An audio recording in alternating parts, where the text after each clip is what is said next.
بسم الله الرحمن الرحيم الحمد لله والصلاة والسلام على رسول الله وعلى آله وصحبه ومن والاه أما بعد.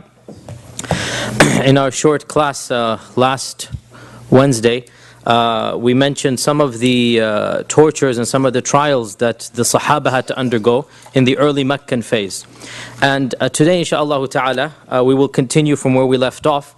In our last class, we mentioned the tortures of Bilal, Ammar, Yasir, Sumayya, Khabbab ibn al-Arat, and many of the other of the Sahaba, especially the Sahaba who were not from the Quraysh, from the Mawali, from the slave class, because of course those Sahaba were not protected by the society of Mecca. Now the question arises, what happened with the Prophet ﷺ himself? Did he undergo any physical torture, any physical pain and suffering? There's no question that he underwent a lot of emotional, a lot of smear campaigns. But how about physically? Well, physically, no doubt that the Quraysh overall and the Prophet ﷺ as well were relatively protected. But this does not mean that nothing happened to them. This does not mean that they were completely immune. Rather, we have a number of incidents in which the Prophet ﷺ was physically harmed. Eventually, of course, they talked about assassinating him, and then they had multiple assassination attempts, culminating in the grand assassination attempt that took place the night before the Hijrah. Right? So, even the Prophet ﷺ suffered physically. And we have a number of incidents that have been narrated from this early period of time. Sometimes Allah subhanahu wa ta'ala in His divine wisdom protected him. And sometimes for wisdom Allah knows he was not protected. And this is for wisdom Allah knows. Sometimes he is protected and sometimes he is not protected. So of the times that he was protected, there was the time when Abu Jahl was boasting to his peers, to his colleagues in Quraysh. And Abu Jahl said to the people that I swear by Allat and Al-Uzza that if I see this man again, one more time, the Prophet ﷺ, I am going to put my foot on his neck, meaning when he's in sajda. I'm going to put my foot on his neck and I'm going to throw sand onto him.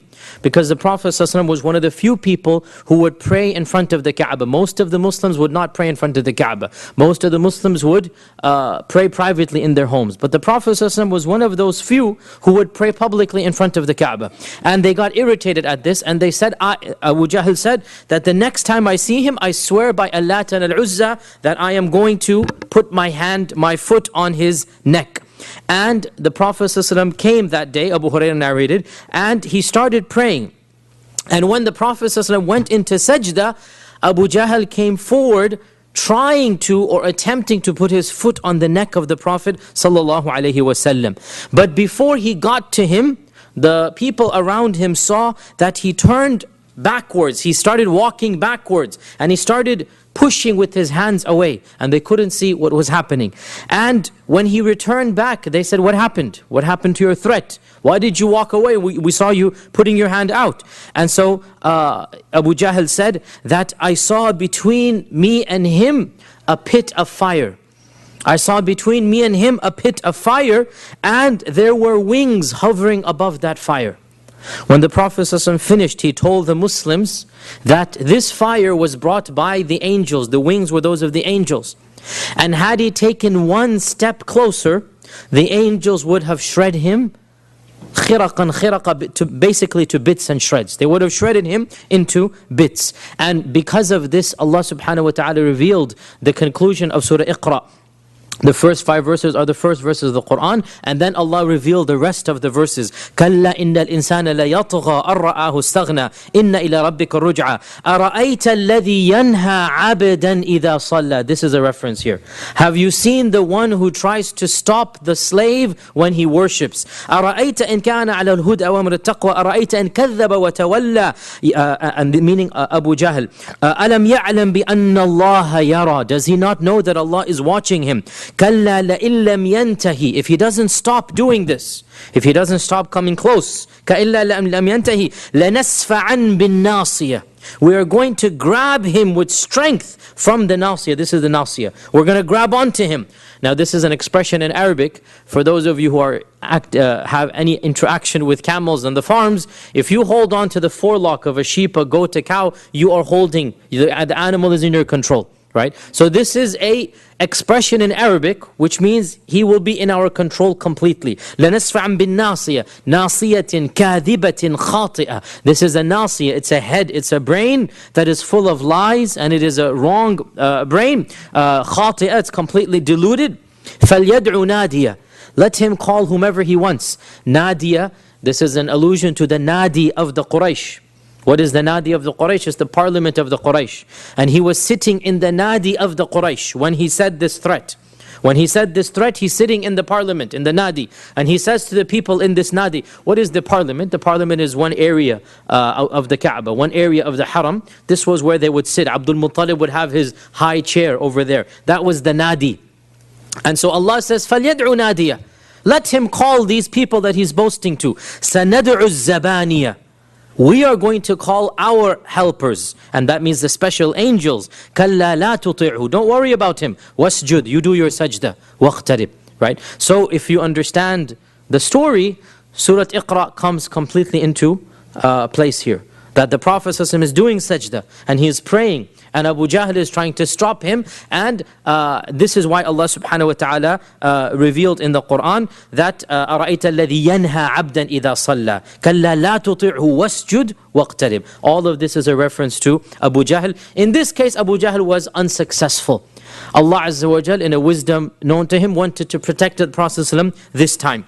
It is also narrated, Urwa ibn Zubayr, and Urwa ibn Zubayr, as we said many times, Urwa ibn Zubayr himself is not a Sahabi. He was born right after the death of the Prophet ﷺ. His father is Zubayr ibn al-Awwam, and that is the cousin of the Prophet ﷺ. And his mother is Asma binti Abi Bakr, and that is the sister-in-law of the Prophet ﷺ. And his aunt is Aisha, and his older brother is Abdullah ibn Zubayr. He is the most famous tabi'i in terms of lineage. Unfortunately, or Allah willed, he did not become a Sahabi because he was too young. His older brother by 30 years is Abdullah ibn Zubayr. But he himself is much younger. And so he never met the Prophet ﷺ. So Abdullah ibn Zubayr asked Abdullah ibn Amr ibn al-As, another famous Sahabi from Mecca, tell me the worst thing that you saw happen to the Prophet ﷺ in Mecca. And this shows us, I mean, this is a curiosity. Imagine if you had been of that generation. You too would want to ask those who had witnessed, right? What happened? Tell me. So he wanted to know, what is the worst thing that you saw that the pagans or the mushrikun did to the Prophet Muhammad ﷺ? So Abdullah ibn Amr narrates what he saw.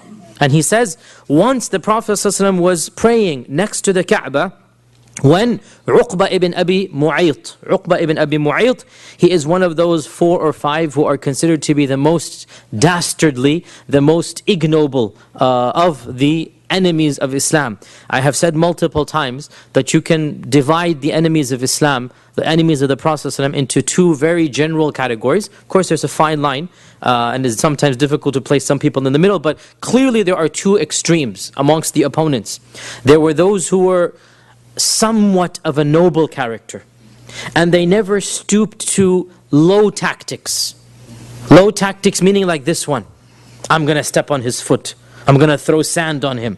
Or what Uqba ibn Abi Mu'ayt, who is one of the meanest characters, worse than Abu Jahl in his, if you like, ignobility. Right? This is really Uqba is probably the worst, even worse than Abu Jahl. That's the other extreme. The first extreme, people like Khalid ibn al-Walid, Umar ibn al-Khattab. They're angry, they're nasty, but they're not, maybe even nasty isn't a good word. They're opponents, but they don't get nasty. In other words, they're honorable opponents. Their tactics are, they're going to keep it above the belt, as we say. Right? Generally speaking, those who kept it a little bit noble, Allah eventually guided them to Islam. Greatest example, Abu Sufyan. Greatest example is Khalid ibn al-Walid. Now these people, Umar ibn al-Khattab, they were not followers of Islam from the beginning. They were enemies and they did a lot of harm. But their harm was within the system as much as they could. Legally, using their tongue. Sometimes they got physical, but even that was not ignoble. They didn't torture innocent slaves like Umayyah ibn Khalaf did to Bilal. Right? They didn't do that type of stuff. Whereas we had the other opposite category, and this category, people like Abu Jahl, people like Uqba ibn Abi Mu'ayth, people like Walid ibn al-Mughira, the famous poet, the most famous poet of Mecca, right? That he wanted to keep his position, so he invents lies and he knows it's a lie. So that category of people, by and large, they were eliminated and they were not guided to Islam. And so Uqba is one of them. So Abdullah ibn Amr ibn al-As said that one day the Prophet ﷺ was praying in front of the Kaaba when Uqba ibn Abi Mu'ayth came from behind him. And he took off his thawb, his garment, could have been like a type of shawl, and he threw it around his neck, the Prophet ﷺ's neck, and began to choke him. Began to choke him. And the Prophet ﷺ was struggling with that choking, and the people did not intervene at all. Until finally Abu Bakr was told that your companion is being tortured. And so he rushed to the masjid, and he began beating up from behind now, because now the process of being choked from behind. And so he attacked Uqba, and he said to him, أَتَقْتُلُونَ رَجُلًا أَنْ يَقُولَ رَبِّيَ اللَّهِ? Are you going to kill a person just because he says, my Lord is God, my Lord is Allah? That's why you're going to kill him? And Allah subhanahu wa ta'ala revealed verses in the Quran, and to this day, أَتَقْتُلُونَ رَجُلًا أَنْ يَقُولَ رَبِّيَ اللَّهُ قَدْ جَاءَكُمْ بِالْبَيِّنَاتِ مِنْ رَبِّكُمْ. Surah Ghafir is in there. This exact phrase of Abu Bakr, Allah quoted him in the Quran. And this verse is now a verse in the Quran. And Allah Azza wa Jal quotes Abu Bakr saying this in the Quran. And this shows us Abu Bakr is not a regular Sahabi. He is somebody whom Allah has explicitly mentioned is a Sahaba. Right? إِذْ يَقُولُ لِصَاحِبِهِ. The only person whom Allah testifies is a Sahabi. By name basically, not by name but by indirect name. Right? When he says to his Sahabi, to his companion, and Allah quotes Abu Bakr in the Quran. And we said the only other Sahaba who has been quoted by name is who? Zayd. Right? So these are the two Sahaba, they are definitely at a different level than the other Sahaba. And so in this time, Allah Azza wa Jalla willed that Abu Bakr save the Prophet sallallahu alaihi wasallam. And there are other examples of this nature where they physically harmed him. Sometimes the harm was not physical but rather emotional. It wasn't that he was going to die, like this time they tried to kill him, but it was rather that it was emotional distress, or it was something that, a matter of prestige. And this is of the worst that has been narrated in this case. Ibn Mas'ud narrates, and this version is in Bukhari, and it is mentioned in many books of hadith. Ibn Mas'ud narrates, and Ibn Mas'ud saw this as an eyewitness, and he could not do anything because Ibn Mas'ud was of the slave class. Ibn Mas'ud was of not a Qurashi. Had he done anything, his life would have been taken immediately, and they had to leave it to the others to do. So Ibn Mas'ud said that once the Prophet ﷺ was praying again in front of the Kaaba. Look, they're usually attacking him in public in front of the Kaaba. Why? To drive the point, to make the point, to embarrass him, to humiliate him. When Abu Jahl and a group of his ilk, of his peers, were sitting around each other, and the day before, a camel had just been sacrificed. Camels are not sacrificed on a daily basis. Once every few weeks, somebody's going to sacrifice a camel. So Abu Jahl said, who amongst you will go to the carcass of that camel? There is a dump area outside Mecca. There's an area where you would throw your trash. So who will go to the carcass of that camel and bring the entrail, the intestine, the guts, that which nobody's going to eat, it's been thrown away. Bring that and throw it on the back of the Prophet, of Muhammad, when he is praying to his Lord. Who can do this? It's a challenge. It's a challenge that he's giving now. Who's going to do this? And so the worst of them, Ibn Mas'ud says, the worst of them, Uqba ibn Abi Mu'ayth, the one that we just mentioned. The worst of them stood up and he went. Now can you imagine, this is a nobleman of Quraysh, Right? Can you imagine? He must have been wearing his fine clothes. He's considered to be of the leaders. He goes to a dead carcass and he puts his hand inside this filthy, decomposing body. And he carries with his own two hands entrails, blood, this disgusting, sticky substance. Can you imagine the hatred that is even more disgusting than the body? The hatred that it is in his heart for him to do this. And he comes from that yard, from that lot, and he walks all the way into the city, and the Prophet ﷺ is still praying, because as we know, the process in prayer was long.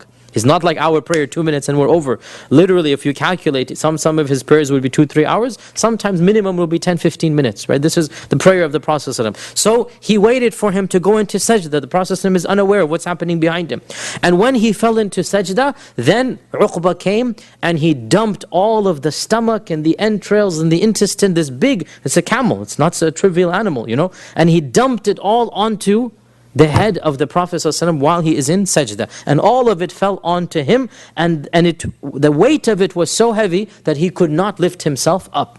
He could not lift himself up. Ibn Mas'ud said, فَاسْتَضْحَكَ الْقَوْمِ The people began to laugh so hard that some of them had to fall onto their sides. And others were hitting themselves. You know how they do when they laugh like this. And others were hitting themselves. And I was standing from a distance looking, but I had no way to help. I didn't have mun'a, meaning there was nobody that would have supported me. I am Ibn Mas'ud, these are Abu Jahl and whatnot. Ibn Mas'ud is like Bilal and others, they would have instantaneously been killed because they don't have any honor. This is not their society, they are slaves in this society. And I was of those who were seeing him, but I could not do anything. And the Prophet ﷺ remained sajid, remained in sajda, until some persons went to tell Fatima, who at this time was probably around 8-9 years old, went to tell Fatima that your father needs your help. Somebody with some mercy, we don't know his name, whoever he went to Fatima, the daughter of the Prophet ﷺ. And so Fatima was a Juwaidiyah, was a little girl, Ibn Mas'ud is saying. She was a little girl at the time, and she began crying and running towards the Prophet ﷺ and helped him get this dead animal off of his back. And the Prophet ﷺ then stood up, he managed to stand up, and he turned and he faced them. And he raised his finger up to Allah subhanahu wa ta'ala, and when they saw him in this fashion, they became quiet. And he began making dua against them by name. Allahumma alayka bi Abi Jahl, Allahumma alayka bi Uqba ibn Abi Mu'ayt, Allahumma alayka bi... And he mentioned every single one of them. And he mentioned each of them 3 times, until all of them had a deadly pale in their faces. The blood drained from their face. And the people that are mentioned here, Abu Jahl ibn Hisham, Utbah ibn Rabi'a, and Shayba ibn Rabi'a, Walid ibn Uqba, Umayyah ibn Khalaf, Uqba ibn Abi Mu'ayt. Ibn Mas'ud said, and there was a 7th, and I forgot his name. 7 people were in this nadi, in this gathering.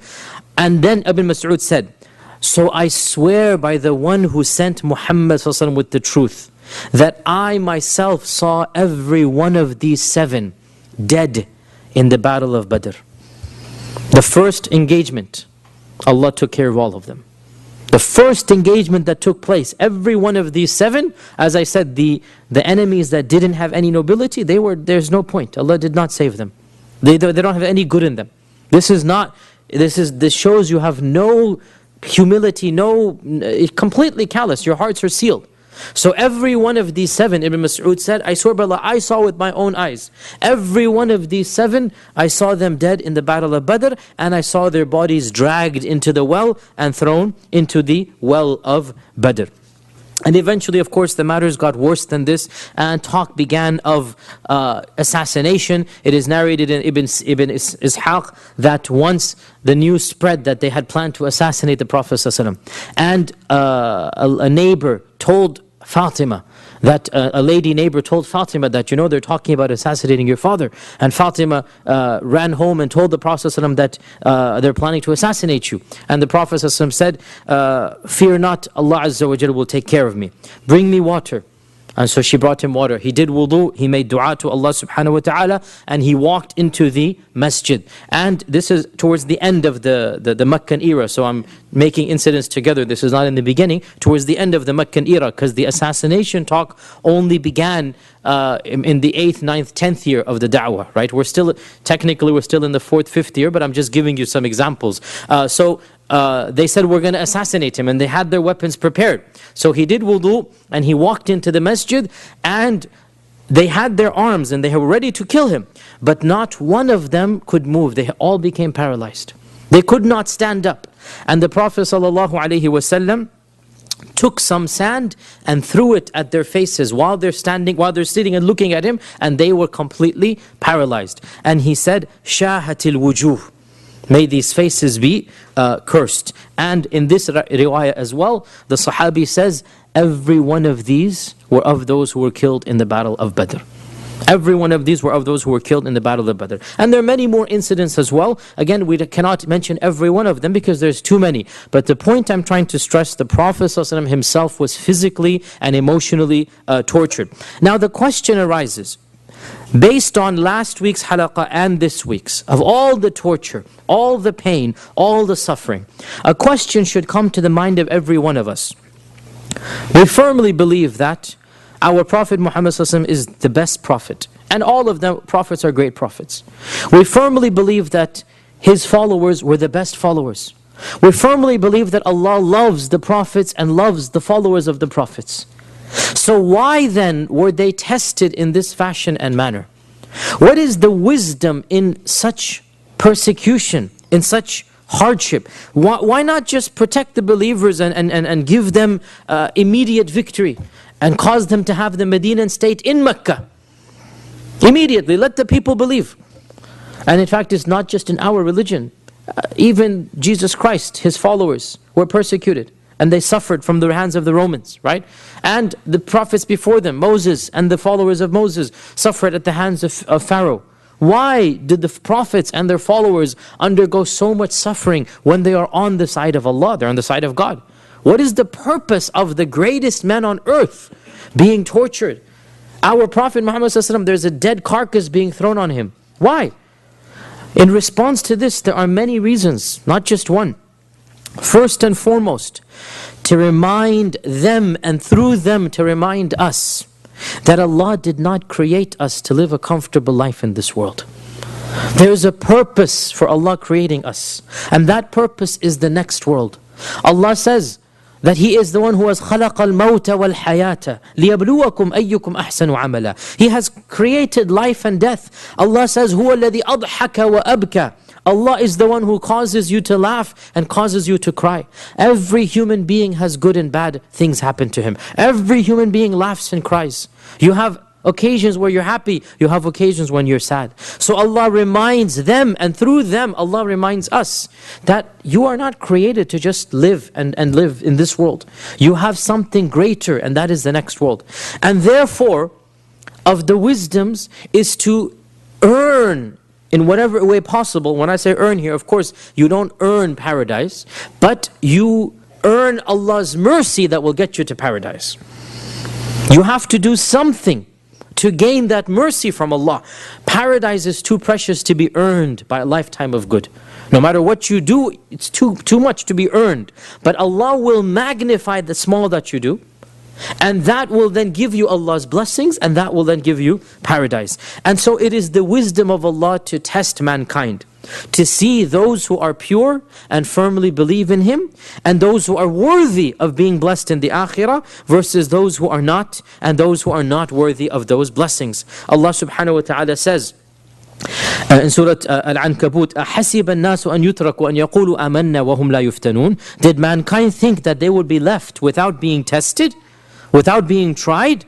Verily, we tested the people before them. And through these tests, Allah will show who are those who are true and who are those who are hypocrites. Allah says in Surah Al-Baqarah, verse 214, أَمْ حَسِبْتُمْ أَن تَدْخُلُوا الْجَنَّةَ وَلَمَّا يَعْلَمِ اللَّهُ الَّذِينَ جَاهَدُوا مِنْكُمْ وَلَمَّا يَأْتِكُمْ مَثَلُ الَّذِينَ خَلُوا مِنْ قَبْلِكُمْ. Do you think you're going to enter Jannah just like that? أَمْ حَسِبْتُمْ أَن تَدْخُلُوا الْجَنَّةِ. Do you think Jannah is going to be given to you for free? And Allah has yet to test you.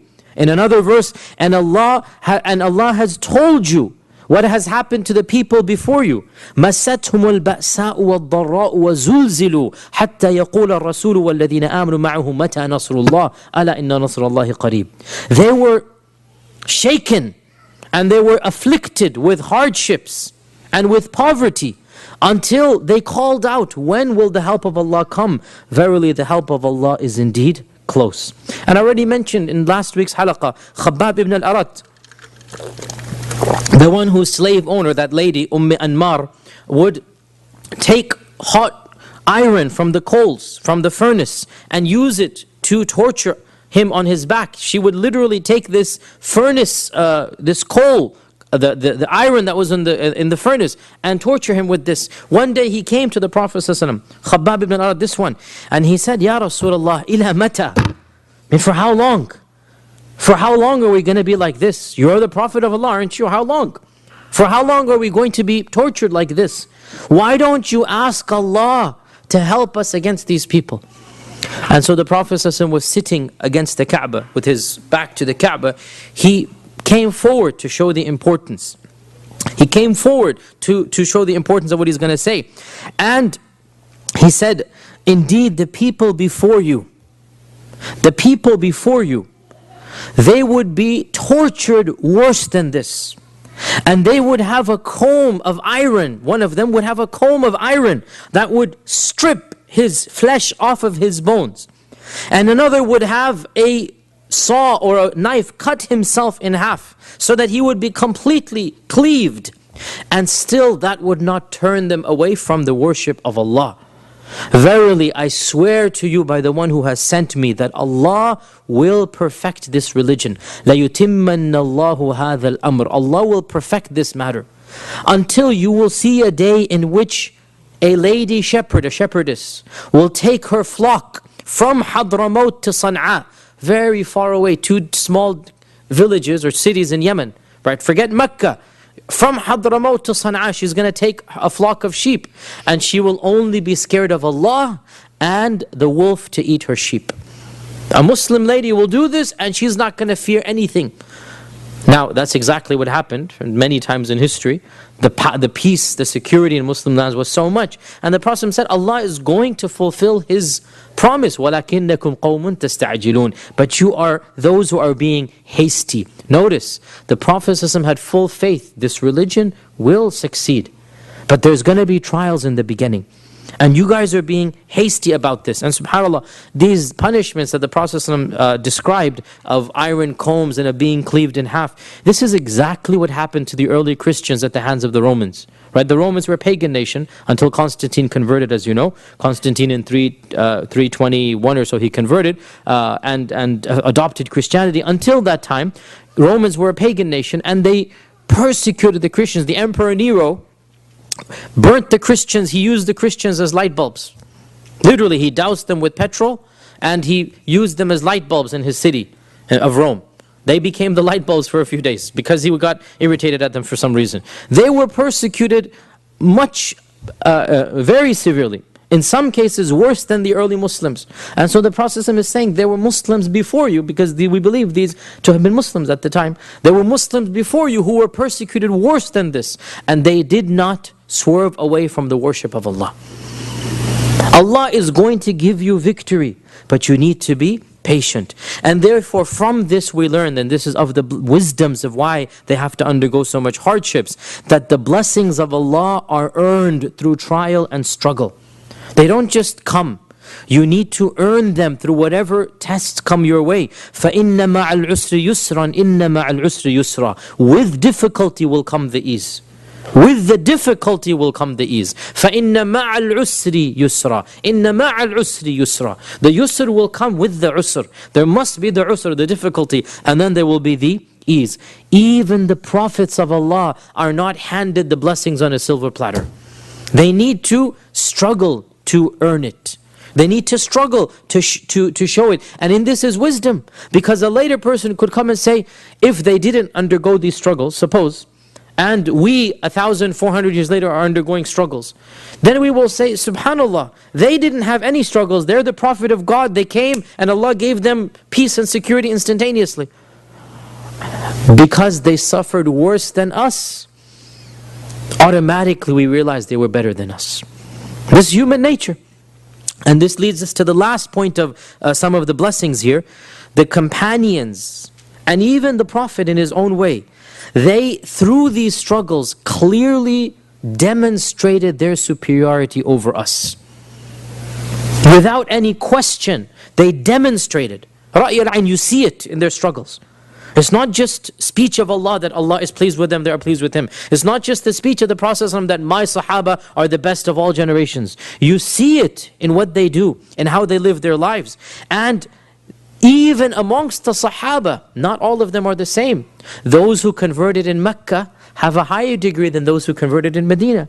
Those who converted in early Mecca have a higher degree than those who converted in late Mecca.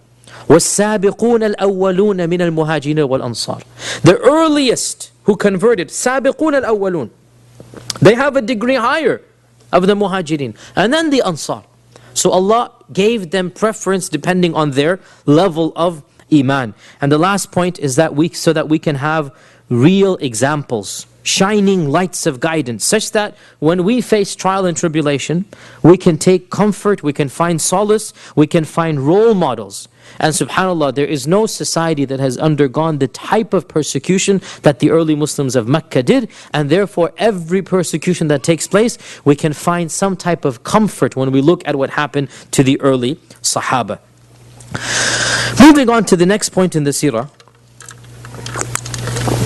When the Sahaba reached around, we don't know the exact number, but roughly a ballpark figure, around 20 or 30 of the Sahaba were present, the Prophet ﷺ realized that he needed a place to congregate. Because they couldn't do so in Mecca, in the Kaaba, because it was too public. A lot of Muslims were secret Muslims. They hadn't informed their relatives and friends of their Islam, especially some of the slaves who had converted. They hadn't told their masters. So they needed a place that they could congregate. There was no mosque that they could pray in other than the Kaaba. The first mosque that was ever built in Islam was the Masjid al-Quba. Masjid Quba was the first masjid ever built in Islam. There was no masjid before Masjid Quba. A physical masjid, and that's why Allah calls it أَوَّلُ بَيْتٍ أُسِّسَ عَلَى taqwa. Right? Allah calls it in the Quran, the first house of worship built upon taqwa, meaning in Islam.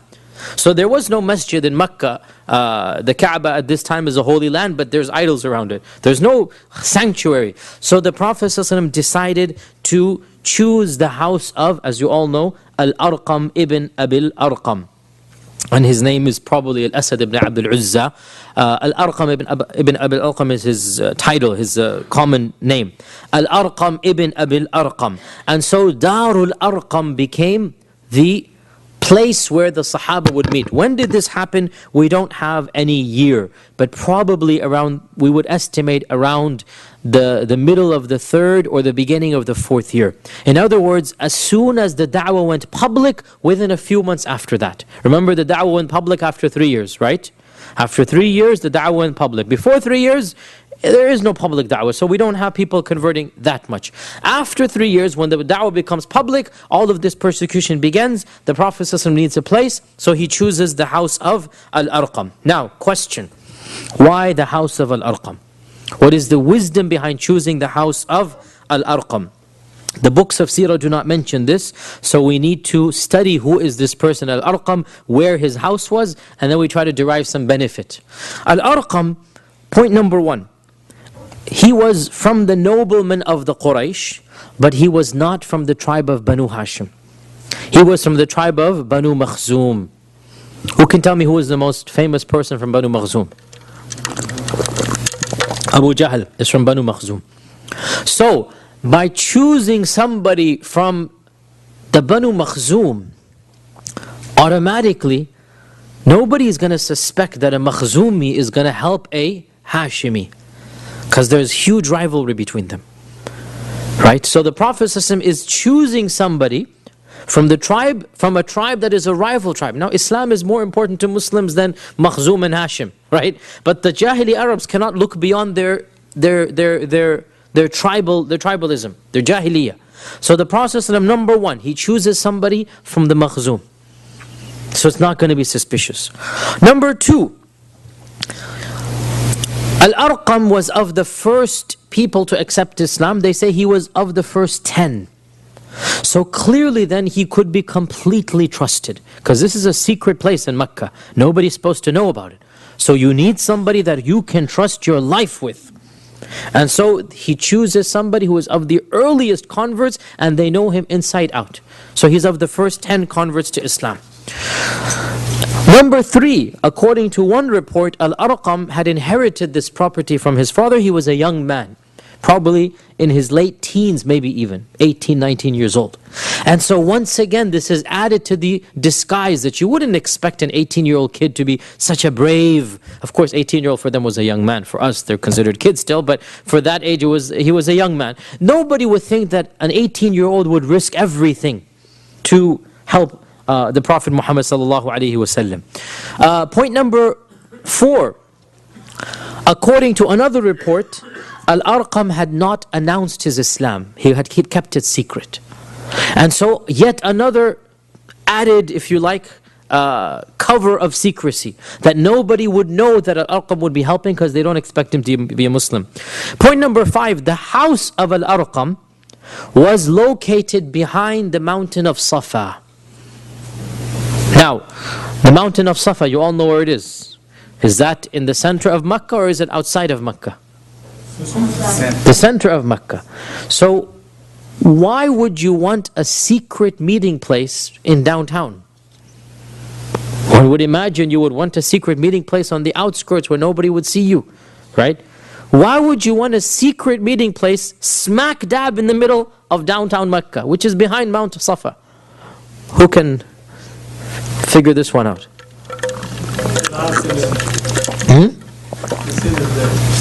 And that was the least suspected place, right? Until they know it. True, but there's another point. Close by to what?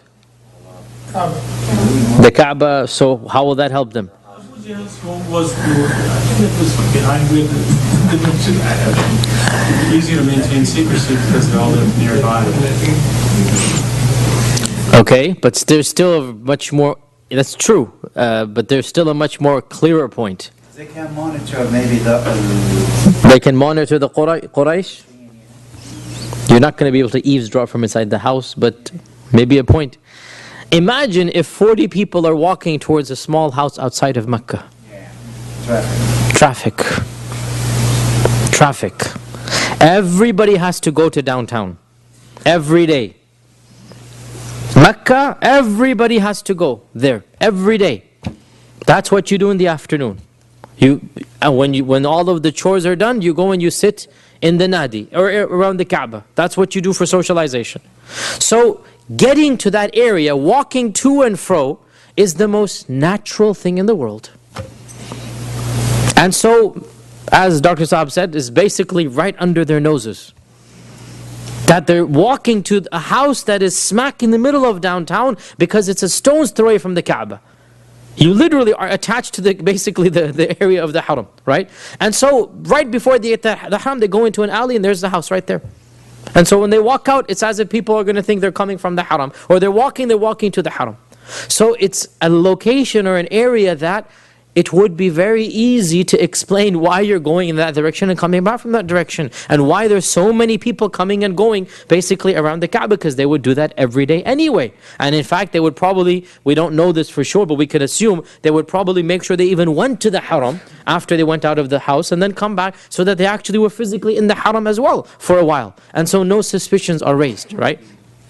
And there's no doubt as well, and this we can infer from the sources. We don't, again, we have to, when it comes to these seerah reports, you need to be a little bit more analytical and thinking. You cannot just read it at a superficial level. There must have been a very common sense reason, and that is his house must have been large as well, right? Because we had at least 40 people congregating in the house, and 40 is a large number for Mecca. Large number. So for 40 people to be in a room clearly means that the house of Al-Arqam was a relatively larger house as well. Okay, and of course the house of Al-Arqam, this is where Ammar ibn Yasir accepted Islam. This is where Suhaib al-Rumi accepted Islam. This is where Umar ibn Khattab accepted Islam. Remember the story of Umar ibn al-Khattab. We're going to come to that next Wednesday. When Khabbab brought him, when he was going to kill his sister Fatima, right? And then he repented, he changed his mind. And so when he made sure that he's sincere, Khabbab brought him to Al-Arqam's house. And he gave the code word, because you needed a code word to get in. And he gave the code word. And Al-Arqam stared at him. Who have you brought here?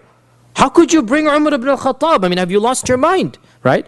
So he's bringing Umar to the house of Al-Arqam, right? And he explains to him, no, there's a reason. Let me speak to the Prophet ﷺ. And they bring Umar in, and he accepts Islam, right? So all of this is happening in the house of Al-Arqam. This is basically the central station of where the Prophet ﷺ was. And when you look at the reasons why this house was chosen, once again you find a lot of wisdoms, and you find clearly the Prophet ﷺ, obviously, he was the most intelligent human being ever. He's not just choosing any random house. There's reasons why even this house is being chosen. The next major incident that is narrated in the seerah is the first immigration to Abyssinia.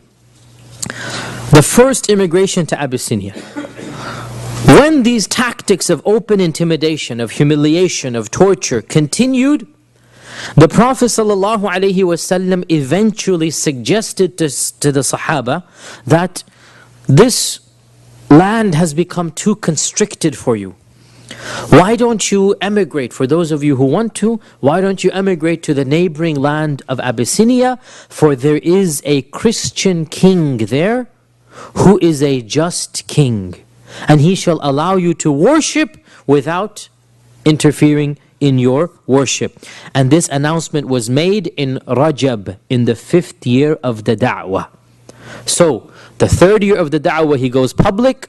Less than a year and a half later, so you can imagine now, all of this torture we're talking about is happening in this year and a half.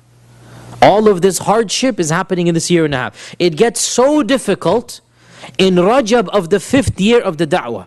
This is still 6 BH, 6 before Hijrah. Don't get confused, don't think 5 AH. No, this is 5 after da'wah, which is not anything in our calendar. So we say 6 before Hijrah, because we have, or actually 7 before Hijrah, because the Hijrah is in the 12th/13th year of the da'wah. Right? You guys following this, right? 13 years in Mecca, or to be more precise, 12 years and some months in Mecca. And so this is around 7 BH, you can say, before the Hijrah. So in the 5th year of the da'wah, in the month of Rajab, the Prophet ﷺ allows the Sahaba to emigrate to Abyssinia. Now, for most of us, dare I say all of us in this room, we will not understand what hardships this would mean to emigrate to a new land. Especially us here in America, we are so used to traveling from city to city and place to place. Most of us in this room, most of us have lived in multiple cities in our lives. I myself have lived in 4 or 5 cities for years at times. And it's natural to us, because the world has changed immensely from in this time. So we don't understand that uprooting yourself from, even 100 years ago, the bulk of mankind, I think the estimate I read it somewhere was 90-something%. They were born and they lived and they died within 20 miles of the radius of where they were born, of their father's house. This is the bulk of mankind. That's just the way it is. You take over what your father is doing, and you live the local land, and you go on. And in Jahili Makkah, it was much more worse than this. You couldn't even emigrate to another city, because, as we said, the whole concept of tribalism. As a Qurashi, you had to be linked to Mecca. That was your only way of survival. If you went to even Ta'if or Medina, the people there are not of your tribe. And you are second, third class. You don't have any izzah. You can be plundered, raped, looted. Anything could happen. Nobody's going to protect you. Because there is no government, there is no law, there is no society, there is no civilization. This is even within Arabia. Imagine going to a foreign land. On top of that, you don't have bank transfers. You're not going to take your wealth and then, wire it to the different land. No. Your property is your property. You can't sell it at market price, because you're not telling anybody you're leaving. People are just going to take over it. When they performed the actual hijrah to Medina, the Sahaba suffered a huge financial loss. Even Sahaba who were rich became poor in the migration, because they couldn't take their money with them. It's too dangerous to carry your gold and silver with you. You cannot just carry it in an unarmed guard fleeing for your life and property from Mecca. And so when you're making hijrah, what you're doing is you are entering into a strange world where you don't have honor, you don't have protection, you don't have a passport basically. And you are at the mercy of those around you. To make matters worse, they have been told to go to a land where you're not even speaking Arabic, where the people are not Arabs. It's a different culture. It's a land in Africa, in modern day Abyssinia, Habasha, where the culture, the people, everything is different. So this underscores how difficult Mecca would have been for them to prefer going to Abyssinia over remaining in Mecca. And therefore, when the Prophet ﷺ gave this command, 15 people immigrated, 11 men and 4 women. 11 men and 4 women. Amongst them, the first to migrate was Uthman ibn Affan. And Uthman ibn Affan was married to, who was he married to? Ruqayyah, the daughter of the Prophet ﷺ. And so the first couple to migrate were the Prophet's own son-in-law and his daughter. And he was followed by Uthman ibn Mad'un, another famous Sahabi. And Abdurrahman ibn Auf, the famous Sahabi whom we're all familiar with. Zubayr ibn al-Awwam, Mus'ab ibn Umair, who was the one who was made shaheed in the battle of Uhud. This is the Mus'ab ibn Umair. Abu Salama and his wife Salama.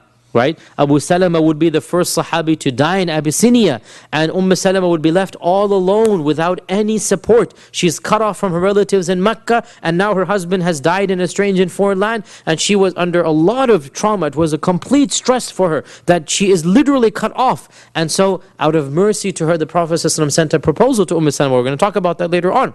So Salama was actually proposed to because her husband had passed away in Abyssinia. And a number of other Sahaba. So there was 11 men and 4 women. Now it is unclear whether all of them secretly immigrated, or was it known that they would immigrate. Some reports seem to indicate that they left secretly. And they made their way to Jeddah, which is now called Jeddah. They made their way to the modern port of Jeddah. And then from Jeddah, they took a ship to Abyssinia. Other reports seem to suggest that the news was spread amongst the Quraysh. And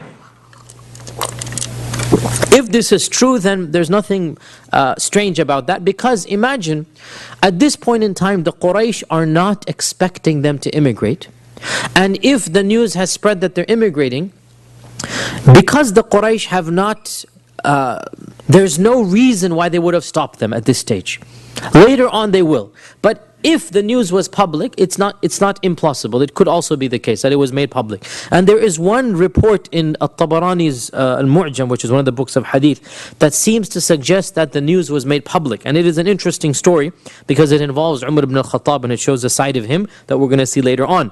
And it involves one of the couples emigrating. There was only 4 couples, right? 4 women, so there was only 4 couples, and the rest were all single male, such as Uthman ibn Mad'un is not married at this time. Mus'ab ibn Umair was never married. He died a bachelor. So these were all unmarried men. So there were 4 couples. One of these couples was Amir ibn al-Rabi'ah and his wife Layla. Amir ibn al-Rabi'ah and his wife Layla. So in this book of hadith, Mu'jam al-Tabarani, it is narrated that Layla was packing her bags for Abyssinia and loading the camel. So this clearly means that she's doing it in public. Loading the camel and taking whatever she can to the port of Jeddah. And Umar ibn al-Khattab passes by and sees that they're traveling. You don't load a camel, you're packing your bags or putting it. And so he asks, where are you traveling to? I mean, this is not the season of Rihlat al-Shita'i wal-Sayf, or traveling is a big deal for them. It's not like I travel every week somewhere, every 2 weeks. Traveling is a very big deal for them. You know, where are you traveling to? What is this traveling for? And you can imagine she's so irritated and so angry. She's leaving her homeland, and she's packing always makes you irritated anyway, and so she just barks out at him in complete anger. This is all because of you. It's all because of you. And your terrorizing of us and your persecution of us just because we want to worship Allah. Because of your persecution, we have to go somewhere else and find a land where we can worship Allah in. So she basically snapped at him. Instead of getting angry, Umar seemed to, for the first time, she saw in his eyes compassion. And he said to her, has the matter reached that level? Meaning, I never thought it was that bad. We're just torturing Bilal on the streets. I never thought it was that bad. We killed Ammar or Yasir and Sumay. I never thought it was that bad. So he's not thinking, he's like, has the matter reached that level? And then he said, may Allah be with you. Makes dua for her. And he walks on his way. So she's completely flabbergasted that she sees a side of Umar that they have never seen before. So when her husband Amir ibn Rabi'a comes home, she excitedly tells him, guess what happened? Umar ibn al-Khattab came by and he actually had some compassion. Her husband snorted in contempt and he said, do you really think that he's going to be merciful to us and accept Islam? Wallahi, the donkeys of his father's house will embrace Islam before he does. La himaru bayt al-Khattab, right? The donkeys of his father's house will embrace Islam before Umar ibn al-Khattab does, right? Now, subhanallah, what happened? Within 2 years, Umar ibn al-Khattab is a Muslim. And subhanallah, what this shows us really is that Umar ibn al-Khattab, as we all know this, he had an outer hardness, but inside he was a very soft man. He had an outer strictness, sternness, but even in this stage, inside, and the same we see it in his Fatima's incident, right? He raises his hand and he hits his own sister. As soon as she bleeds, what happens? We're going to talk about this next week, I'm jumping the gun. But you understand? You all know the story, right? He has an inner softness in him that we expect from a good person, and especially from one of the best Sahaba. And it also shows that indeed Allah will guide whomever He wills. Yani the Sahaba never expected Umar to be a Muslim. And Amir utters a phrase which he is forgiven for, but he's so, like, you really think this guy's going to embrace Islam? As we say in English, pigs will fly. Hell will freeze over. He just says this, where it's like, come on, get real. But Allah knows. So this also shows us that we should never, ever condemn people to hell. We should never, we don't take it's not our job. We leave it to Allah subhanahu wa ta'ala. Allah knows who will be guided. Allah knows. And so Salama narrated, first person, it's in Bukhari. Salama said, so we began to live in a good land with good neighbors, and we were safe with regards to our religion and did not fear any persecution. Now, number of points here. Notice that the immigrants, all of them, look at the names that I mentioned: Uthman ibn Affan, Uthman ibn Mad'un, Mus'ab ibn Umair, not Zubair, but Abu Salama, Abdurrahman ibn Auf, in fact Zubair ibn Awam, yes, he did migrate. What's common about all of them? They're all Qurashis. They're all Qurashis. They're all high status people, right? Why couldn't the low status immigrate? They were slaves. They were slaves. From Allah Maheshwari's book. They what? Allah Maheshwari's book. Details of the life of the Prophet. Yusuf Ali? He's quoting from the Quran. Okay. Alhamdulillah. Why were all of these from the noblemen of the Quraysh? Because the slaves didn't have the political luxury to emigrate, right? And this really shows us an interesting point. SubhanAllah, if you think about it, the people who needed to immigrate the most couldn't do so. Bilal could not immigrate. Ammar could not immigrate. Ibn Mas'ud could not immigrate. Khabbab could not immigrate. Right? And the ones who were the most elite, Uthman ibn Affan, he was the one they sent in Hudaybiyah because they know the Quraysh loved him so much they wouldn't dare hurt him. Right? Remember Hudaybiyah 10 years later? This is Uthman. They know that he is the most noble amongst them. Even Umar says, Ya Rasulullah, you know me, Uthman has a better position with them. Right?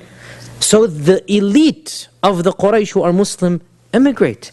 And this shows us that SubhanAllah, I mean, the fact of the matter is that a person does have to take care of himself. And if these people, even though they're not as persecuted as the rest, but they have an opportunity to have less persecution, they should avail themselves to the opportunity, right? There's no point in them remaining and being persecuted just because there are other people who are being persecuted worse than them. You guys following this point here? There's an element of Ya ayyuhal ladhina amanu alaykum anfusakum, take care of yourselves. And there's nothing un-Islamic about that. That our Prophet ﷺ is telling those who have the political capability, go ahead and immigrate, right? Even though there were people who needed to immigrate worse than them. But what are you going to do? So you make the best of a bad situation. And this is, in Arabic, there's a qaida, a maxim. I'm always scared using the word qaida because, qaida of course means a legal maxim, a rule, right? And that's why those guys called it al-qaida, because it's the base, right? But we use the word qaida all the time. The funny joke is that when you teach the kids the Quran, what is the book that they use? Huh? It's like, so there's a joke that if somebody sent an email that I need to teach my kid the qaida, right? And so it was intercepted by the FBI and it caused a huge issue. It's like, you're going to teach your kids qaida? It's like, no, the Nurani qaida is the, alif bata. We're teaching them the alphabet. So the point being that there's a maxim in fiqh that says that you basically have to choose akhaffu dararain, or the lesser of the two evils. You always have to go with the lesser of the two evils. You can't save everybody. You can't. Does that mean that all of them suffer? No. Well, those who can go, can go. Let them go. And let them have a better life over there. This also shows, and this is a very important point, this also shows that not all of the lands of the non-Muslims are the same. Some of the lands of the non-Muslims are peaceful. You can live there and worship Allah. And others are hostile. Mecca and Abyssinia were not the same lands. Abyssinia was a land they could emigrate to and live in peacefully. Mecca was not. And this is a very important point that we especially need to extrapolate from in our times. That not all of the lands are the same. There are lands where freedoms are guaranteed. And there are lands where people are persecuted. And so in our religion, we have the clear-cut political notion that there are certain lands you are allowed to live in and you should live in. What is the condition? You have the freedom to worship Allah there. And if we have that freedom, then we remain law-abiding citizens of that land. And this is, I have talked about this in many lectures. The model of the Abyssinian Muslims is a model that we here in America can benefit from. I'm not saying it's exactly the same. There's nothing, no two things are exactly the same. But I'm saying overall there is a model. And that model is what? You live as a minority in a majority non-Muslim land, and you obey the laws of the land, and you understand that you are citizens, you are under the government of that land. And you don't intend to overthrow the constitution of the government. The Muslims of Abyssinia were not plotting and planning to overthrow the Najashi, were they? Right? And they were not even allowed to do this. They were entering on a visa, basically the equivalent of a visa, and that visa allowed them to live and worship and participate in the community without any problems. And therefore this is a model that we here in America can basically emulate. A lot of the extremists are on the vibe of basically you cannot live in America. It is haram to live in America. That is their opinion. In response, we say the Muslims were living in Abyssinia, and their goal in Abyssinia was nothing other than the freedom to worship Allah, correct? Right? They had no political ambitions, none. And they remained there for more than a decade. And this is interesting. The Muslims in Abyssinia, way after Medina was founded. In fact, not just more than a decade, they remained there for 14 years. For 14 years. 7 years after the Hijrah, the Muslims were still in Abyssinia. It was only after the Battle of Khaybar that the Prophet ﷺ sent them a letter to Ja'far. Ja'far did not participate in Badr and Uhud. Why? Because he wasn't there. Ja'far was in Abyssinia, taking care of the Muslims over there. Only after the Battle of Khaybar, and that's in the 7th year of the Hijrah, did the Prophet ﷺ send them a letter and tell them to come back. And this shows that there was a community of believers even when there was a Darul Islam in Medina. There was a community of believers living in Abyssinia, even when there is a fully functioning Darul Islam. How about when there is no Darul Islam in our time, and there is no Khilafah in our times? How can it possibly be wrong to live in a land where we have the freedom to worship Allah subhanahu wa ta'ala in? Also notice another point here, a very interesting point. The Prophet ﷺ described Najashi, of course his name, Najashi is not his name. Najashi is his title. Just like we say the Caesar. The Caesar is not the name of one emperor, it is this title. Just like we say the King of England. It's the king, the Caesar. The emperor of Persia is called Khusro. The emperor of Abyssinia was called Najashi, or the Negus in English. And the Najashi, his name actually was Ashuma. The actual name of his was Ashuma.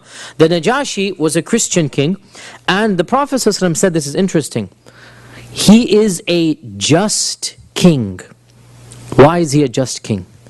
Because he does not persecute his subjects, and he does not interfere in their religion. Notice, allowing people the freedom to worship is considered to be a just kingdom.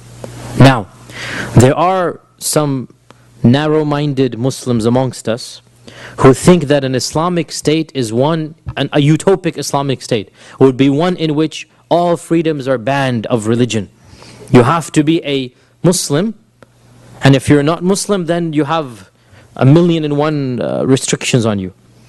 Our Prophet ﷺ is praising a Christian king, calling him a just king. Why? Because you have the freedom to worship. Now, is it possible that a Christian can be praised for this freedom, and yet our Sharia tells us that we shouldn't have this freedom? Think about it. I'm just asking you to think about it. Is it possible that a Christian king can be praised, that he is a just king, he has a malikun adil? Why? Because he's not going to persecute you for your faith. The government, the Islamic government, does not have the right to ban other religions.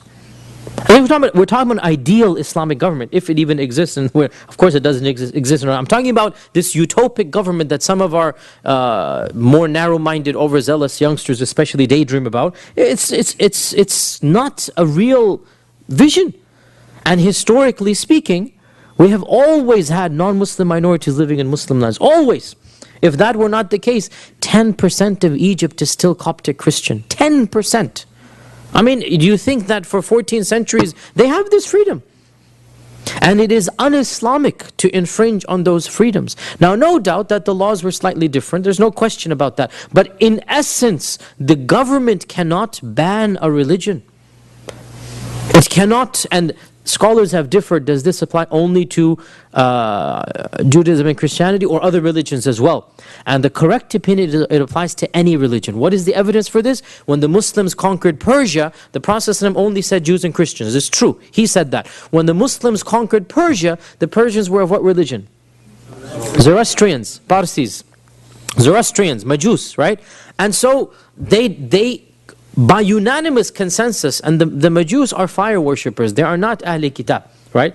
By unanimous consensus, the Muslims accepted them as basically similar to Ahl Kitab, right? And therefore the correct opinion, and Ibn al-Qayyim, Ibn Taymiyyah mentioned this, is that this applies to any religion, even paganism.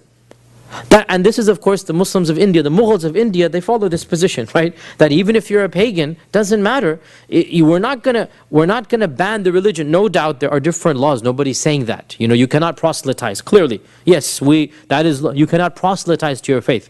But you cannot ban the religion. You have the right to worship in your centers of worship and do in your localities as you please, and this is something that the Islamic Sharia guarantees. And this shows us that the perception that many non-Muslims have of our religion, and even some of our overzealous Muslim brothers, this is an incorrect perception. The fact of the matter is, we are guaranteed the freedom to practice our faith, whatever that faith might be, in an Islamic state.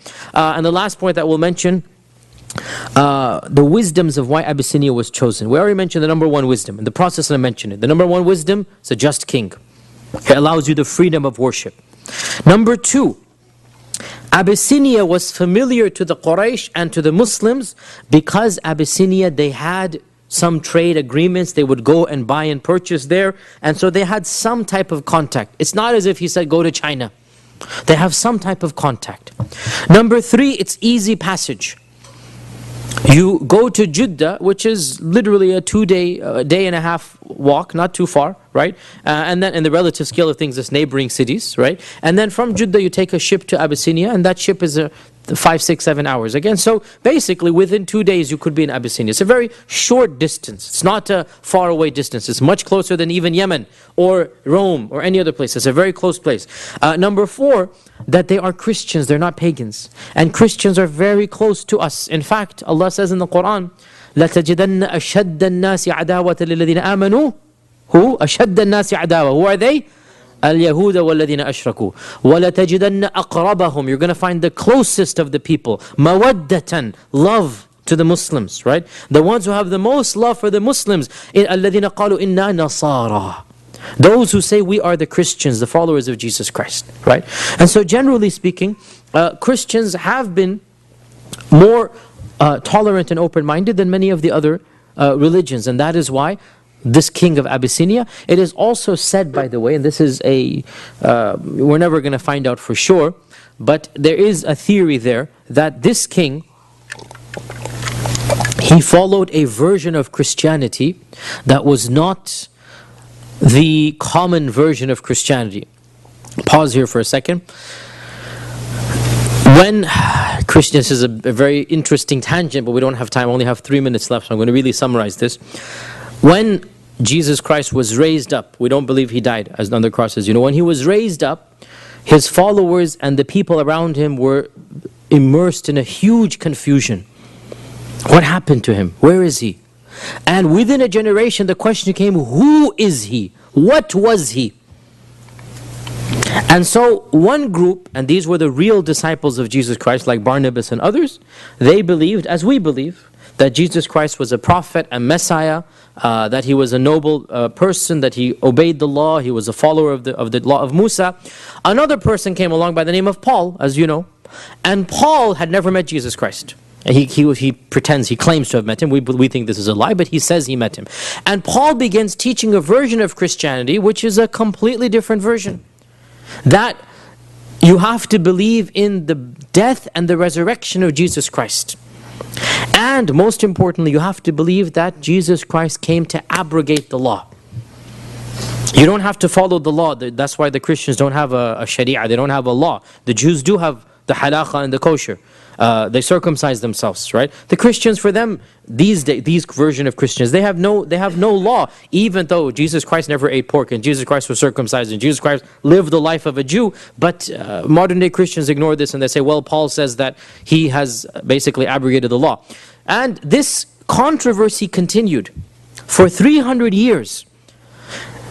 We never had any equivalent in our religion of who is God, because the question is, who is God? Is Jesus Christ God or not? Is Jesus Christ the Son of God or not? How many gods are there? Some early Christians, believe it or not, said there are 2 gods. Believe it or not, there are clear Christians that said there are 2. Some said there are 3. Some said there's 1. These are major questions, and there was a lot of controversy. One group of Christians remained firm. Modern day scholars call them Jewish Christians or Messianic Jews. That they considered Jesus Christ to be the Messiah, which is what we believe, right? And these were the real Muslims. One group of Christians were the Pauline Christians. And they said Jesus Christ is the Son of God, and he abrogated the law. And eventually, Paul never preached a Trinity, by the way. Eventually, the Trinity was added to this belief, that there's 3 gods. There are 3 that rule in heaven. Right? You never find this anywhere in the Old Testament. Again, even in the New Testament, with a lot of difficulty, you find some references to this concept. You never find it in the words of Jesus Christ. To make a long story short, so Constantine the emperor comes along. And this is in 321, he embraces Christianity. Right? And Constantine makes a huge council called the Council of Nicaea. And he invites all the bishops of the Christian world. The first time ever that all the bishops come together. And you have opposing factions. Some who say there's one God. Some who say there's three. Some who say he's the Son of God. Some who say this. And Constantine basically makes a decree. And that is called the Creed, the Nicene Creed. And this creed, the Nicene Creed, says there are three that rule in heaven. But these three are not three, but they are one. God, and there are three essences of the same being. Three usawi of the same being. Basically, I'm not a Christian theologian, so I don't want to go too deep into this, but basically 3 equals 1 in a very simplistic manner, right? This is the Nicene Creed. Now, the main opponent of the Nicene Creed at the meeting was a man by the name of Arius. And after this meeting, Constantine says he has to be executed, because obviously he doesn't agree with this. Arius did not agree with the Trinity. Arius was the main opponent of the Nicene Creed. Arius fled for his life, and he fled down south. What is down south? Somewhere, well, this is now the theory. This is the theory now. And Allah knows that he fled down. And the Nicene Creed spread to the official Roman Empire and every single version of Christianity afterwards. There's 3 main branches in our times: Catholics, Protestants, and Orthodox, right? And then there are the modern ones, the Seventh-day Adventists and the Mormons and that. But the 3 classical branches, Catholics, Protestant, Orthodox, they all go back to the Nicene Creed. Those that are pre-Nicene Creed have all disappeared. There's not a single branch of Christianity that is existent in our times that was of the original pre-Nicene Creed Christianities, right? But it is legend that some small versions of it survived in pockets. This legend, I believe it, and you should believe it because it's mentioned in hadith. We mentioned some of these hadith. Remember Salman al-Farsi? Remember Salman al-Farsi? What was his story? What did his priest tell him? I don't know of anybody left upon my religion except that guy. Go to him. Remember that story? Right? And then he goes and he goes until finally when he meets the last one, what does that guy say? I don't know anybody left upon our version of Christianity. Didn't he say that? Right? And that version of Christianity was true Islam. And therefore there is a theory that Ashuma Najashi was influenced by Arius's group. And therefore when Islam came to him, that's why instantaneously, what did he say? What did Najashi say? This comes from the same well as Jesus Christ came from. Right? He instantaneously recognized it. And this is the theory that because Arius' influence was in that part of Africa, we know this for a fact, perhaps some of those influences remained, and therefore Najashi was influenced by that. Final point, Najashi's grave is a well-known grave in Abyssinia. It's still known to this day where it was. And sadly, some people have taken it as a shrine, but it's still a well-known grave, and I know a number of people that have been there and seen the grave of Najashi. Inshallah, next Wednesday, we have a very, very interesting halaqah where we will talk about the quote-unquote satanic verses and what are the satanic verses.